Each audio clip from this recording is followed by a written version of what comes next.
keeping a secret and not to tell anybody. And in turn, the police also pointed out that this is actually a warning sign, a telltale sign. If you're being told all these stories and then being told, don't tell anyone about this, this should set off alarm bells that something fishy is going on.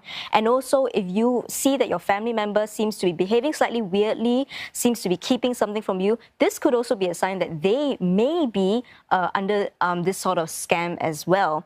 In turn, this young man, he was very, very ashamed, of course, when he realized that he was a victim of a scam and when his family members had actually been told that he had been so-called kidnapped.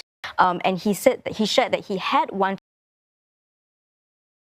to actually tell his family members about this scam, but he hadn't eventually because he felt that he didn't want to worry them that they might be part of a kidnapping plot in that sense. And that this was something that he actually said he would have done differently if he could do it all over again. I hope to confirm the truth of the cheaters at the very at the beginning, yes. Or maybe I can communicate with my family and mold the discourse, this matter. Oh, Gwyneth, this style of scamming where you have an official claiming to be from China saying for whatever reason you need to help us, need to give us money, this is not new. Police have warned, as you mentioned to me earlier, in March of this year, that this type of scamming is becoming more prevalent again. That said, these things change over time. Scammers learn from past mistakes and develop new tactics so that they become more credible. What has changed in this new re-emergence of this type of scamming? So the Singapore Police Force actually said that something that was different in this scam was that they seem to be actively trying to frustrate police investigations. The senior investigation officer, he also shared that there was something in particular that he had never seen before in previous impersonation scams. The victim was asked to put up makeup to suggest that he has been put under tremendous pressure and has been beaten up and has suffered injuries. I think that is to really exert pressure on the family members to really to part with the money to the scammers. So something else that was also unusual in this case was that there were other victims who were also involved in perpetuating this charade of this so-called kidnapping.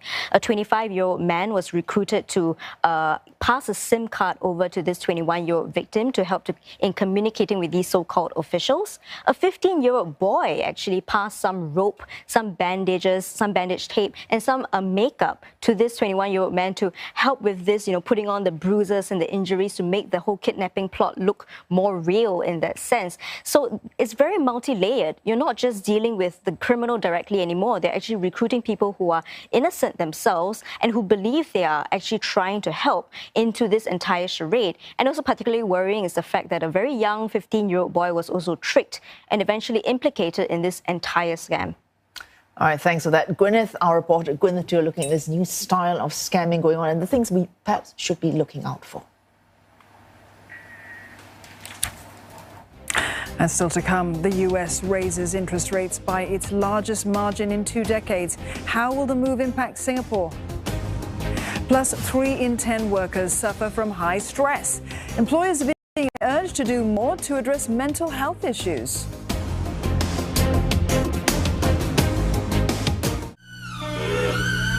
I was really born out of this maker movement. I can't believe so many people came out to this. It's just nice to see how big this community is here. Good morning, Hacksters. Today we have a special guest. He was aware that he was tweaking capitalist world of technology. It was still unlawful to have done what I did.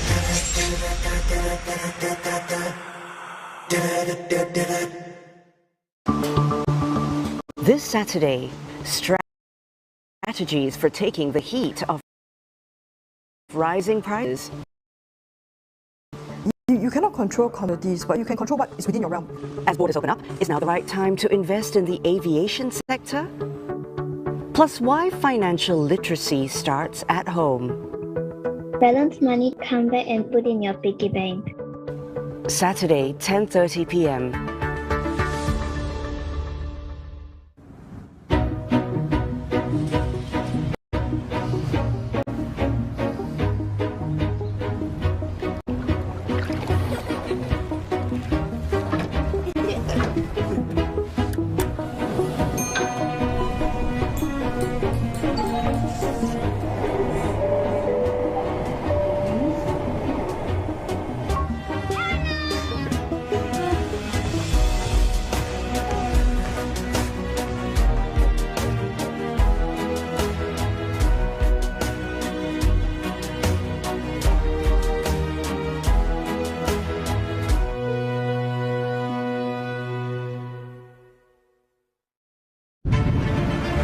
Centuries-old history gives us an understanding of where China's future lies.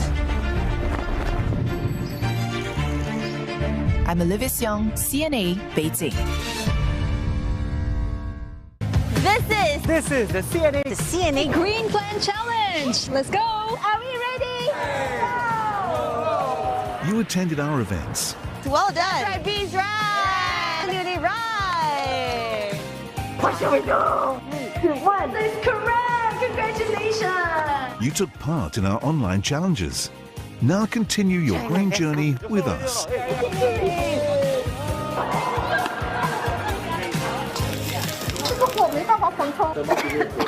Which country do you think it's from?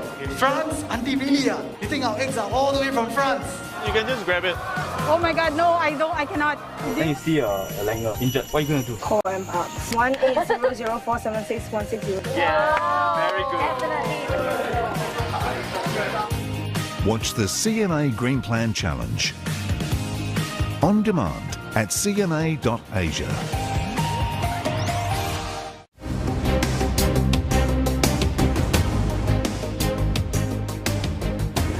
You're watching Singapore Tonight on CNA. It's time for your business update with Elizabeth New. Thanks, Wei Su. Well, more high-tech research to benefit Singapore's manufacturing sector. Nanyang Technological University will expand its collaboration with German automotive and industrial company over the next 3 years. The $22 million expansion aims to ramp up innovation in robotics, transport and industry. NTU says the deeper collaboration with Schaeffler comes at a time when industries are exploring how robots can be used on an even greater scale. It can also help Singapore resolve its labor crunch with its rapidly aging population.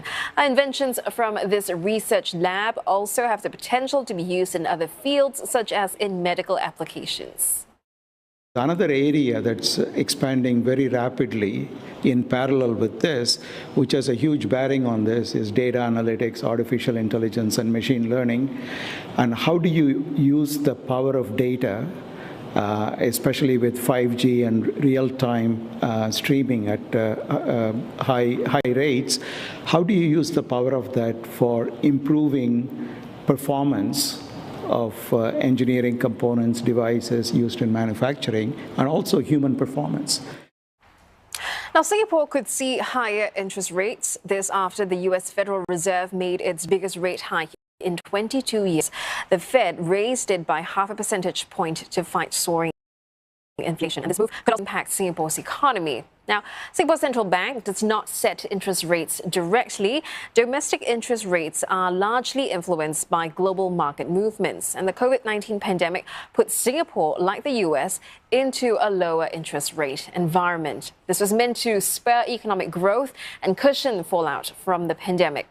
But consumer prices were soaring with global supply chain bottlenecks and the war in Ukraine. So to tame inflation, Singapore took steps to tighten its monetary policy with its latest move last month. It effectively strengthened the Singapore dollar. Now, the latest U.S. rate hike will likely cause local interest rates to jump as well. And to tell us what the U.S. rate hike would mean for Singapore, we are joined by Steve Cochrane. He is Chief APAC Economist at Moody's Analytics. Well, Mr. Cochrane, how will this U.S. rate hike impact Singapore, remembering that already Singapore tightened its own monetary policy recently? That's right. In fact, that's a key factor here in that the Monetary Authority of Singapore has already begun this very same process of tightening monetary policy to try to control inflation, which has bounced up pretty quickly in Singapore over the last 2 months. So because the MAS is moving, in a sense, on a similar path as the Federal Reserve, it means a little bit less